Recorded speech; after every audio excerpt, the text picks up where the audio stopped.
వాడి సొంతంటి కలని నెరవేర్చిన party Telugu Desam party. పేదవాడికి సొంత ఇంటి కలని నిజం చేయాలనే ఆలోచనలో రకరకాల పథకాలు ప్రవేశపెట్టింది తెలుగుదేశం పార్టీ. ఎన్టీఆర్ హౌసింగ్ కింద కానీ, కేంద్ర ప్రభుత్వం ఇచ్చే ఆవాస్ యోజన గృహాలు కానీ, టిట్కో గృహాలు కానీ లక్షలాది మందికి ఆ రోజు నిర్మించి ఇచ్చినటువంటి పార్టీ తెలుగుదేశం పార్టీ. ఈరోజు జగన్మోహన్ రెడ్డి టిట్కో ఇళ్ల ప్రారంభోత్సవం అని చెప్పి గుడివాడలో ఉదయం వెళ్ళి అవాకులు చవాకులు మాట్లాడుతూ ఉన్నాడు, అబద్ధాలు మాట్లాడుతూ ఉన్నాడు. చంద్రబాబు నాయుడు గారికి పేదవాడికి ఇల్లు ఇచ్చే మనసు లేదని చెప్తా ఉన్నాడు. సిగ్గుందా ఈ ముఖ్యమంత్రికి అని చెప్పి నేను అడుగుతా ఉన్నా. ఎన్నికలు అయ్యేటప్పటికీ 2,62,000 గృహాలు, టిట్కో గృహాలు నిర్మాణం దశ 95% పూర్తి చేసుకొని ఉన్నాయి. వాటిని ఈ రోజు వరకు పేదలకు ఇవ్వకుండా వాటిని అంతే పాడైపోయే విధంగా నాశనం చేసి పాడు పెట్టినటువంటి సైకో ముఖ్యమంత్రి జగన్మోహన్ రెడ్డి.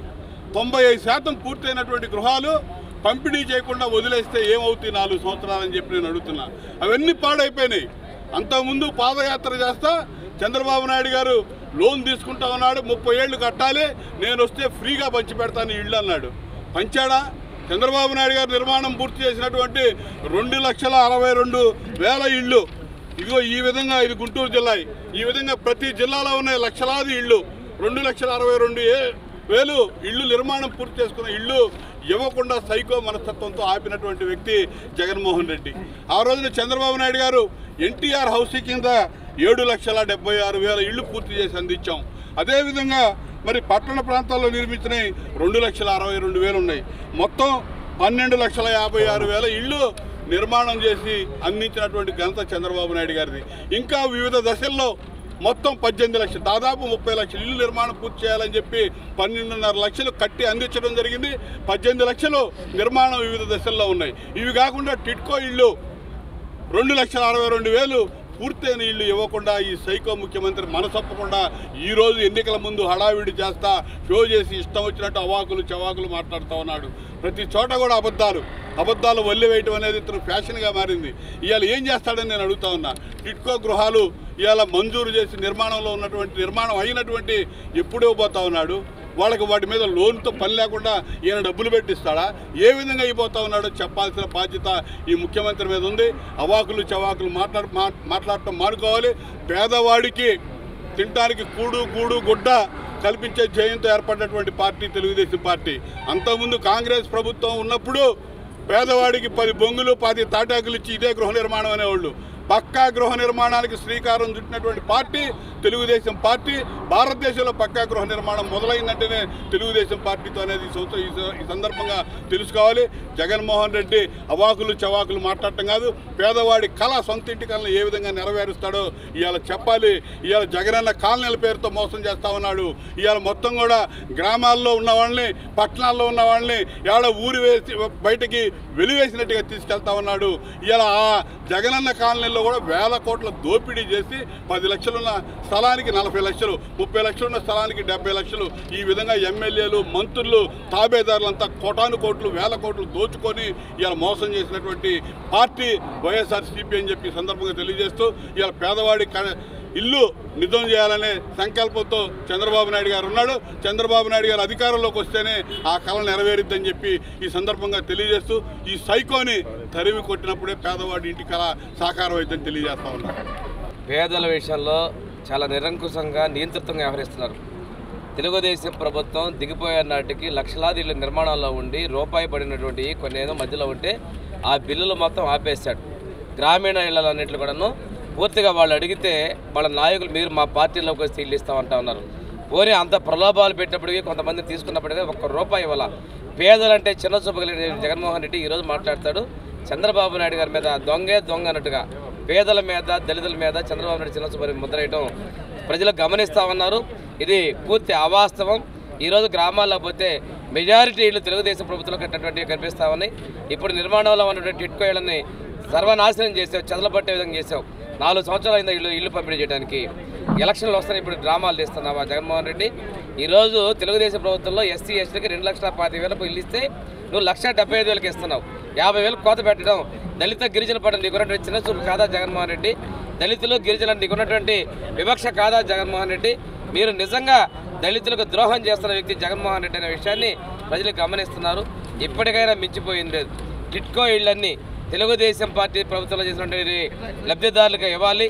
లబ్ధిదారుల్ని మార్చకుండా గ్రామీణ ప్రాంతాల్లో నిర్మాణం చేస్తున్నటువంటి వాటికి వివిధ దశల్లో ఆగిపోయిన బిల్లు మొత్తం చెల్లించాలని చెప్పేసి ప్రభుత్వాన్ని డిమాండ్ చేస్తున్నారు. గుడివాడ పట్టణంలో టిట్కో ఇళ్ళని హ్యాండ్ ఓవర్ చేస్తున్నాననే ఒక నాటకాన్ని జగన్మోహన్ రెడ్డి తెరదీశాడు. నువ్వు కట్టించావా? నువ్వు శాంక్షన్ చేసావా? నువ్వేం చేయకుండా కేవలం నువ్వు 2 రంగులు వేసుకొని ఈ పనికిమాలిన మాజీ మంత్రి నోనీని అడ్డం పెట్టుకొని పాత మల్లాయపాలెం మీద ఊరిలో ఇల్లు ఇచ్చానని చెప్తాను. అది ఎట్లా ఉందంటే ఎవరో శాంక్షన్ చేసి ఎవరో ఇచ్చి ఎవరో కట్టించిన దానికి నువ్వు శంకుస్థాపన చేయటం అనేది సర్వసాధారణమే. శంకుస్థాపన కానీ ప్రారంభోత్సవం చేయడం సర్వసాధారణ. కానీ ప్రభుత్వం మారినప్పుడు 4 సంవత్సరాలు నువ్వేం చేసావు? ఈ నిర్మాణం పూర్తయి 4 సంవత్సరాలు అయింది. ఈ 4 సంవత్సరాల్లో కరెంటు కనెక్షన్ ఇస్తే, మంచినీళ్ళ కనెక్షన్ ఇస్తే, డ్రైనేజ్ కనెక్షన్ ఇస్తే ఎప్పుడో ఓపెన్ అయ్యి ఈ 4 ఏళ్ళు పేదవాళ్ళు ఇల్లు లేని పరిస్థితి లేకుండా కాపురం చేసేవాళ్ళు నివాసంగా ఉండేవాళ్ళు. ఈ 4 ఏళ్ళు నువ్వు మెదలకుండా ఉండి నువ్వు ఎప్పుడో డిసెంబర్లో ఇప్పుడు ఎన్నికలు పెట్టుకుంటావు రహస్య ఎజెండాతో ఇప్పుడు అన్నింటిలోంచి ఇంట్లోంచి కదులుతున్నావు. కదిలి నేను ఇస్తున్నానన్నావు. నేను ఒకటి అడుగుతున్నా, రాజధాని అమరావతిలో 8,000 ఇళ్ళు టిడ్కో గృహాలు శాంక్షన్ అయ్యాం. 5,024 నిర్మాణం అయిపోయి ఆక్యుపై చేయడానికి రెడీగా ఉంది.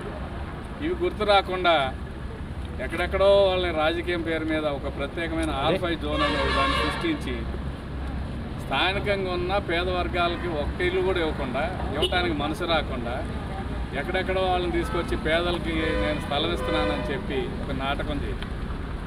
స్థానికంగా ఉన్న రైతాంగము, స్థానికంగా ఉన్న పేదలు, తెలుగుదేశం పార్టీ దీనికి వ్యతిరేకమైన మాట్లాడటం ఇవన్నీ చూస్తుంటే నీ జీవితం, నీ బతుకు రాజకీయం తప్ప నువ్వు పేదలకి సంక్షేమం కోసం మేలు చేద్దామనే ఒక ఆలోచనే లేదు.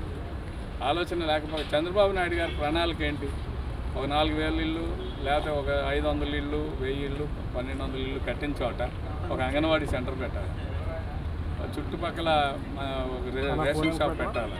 అంటే ఇన్ఫ్రాస్ట్రక్చర్తో పాటు ప్రజలకు నిత్యావసరాలు ఏవైతే ఉన్నాయో అక్కడే అందుబాటులో ఉండేలాగా ఆయన ప్లాన్ చేస్తే ఈరోజు నువ్వు రంగేసి నువ్వు ఇచ్చావు. అక్కడ ఏమి ఏర్పాట్లు చేసావు చెప్పు?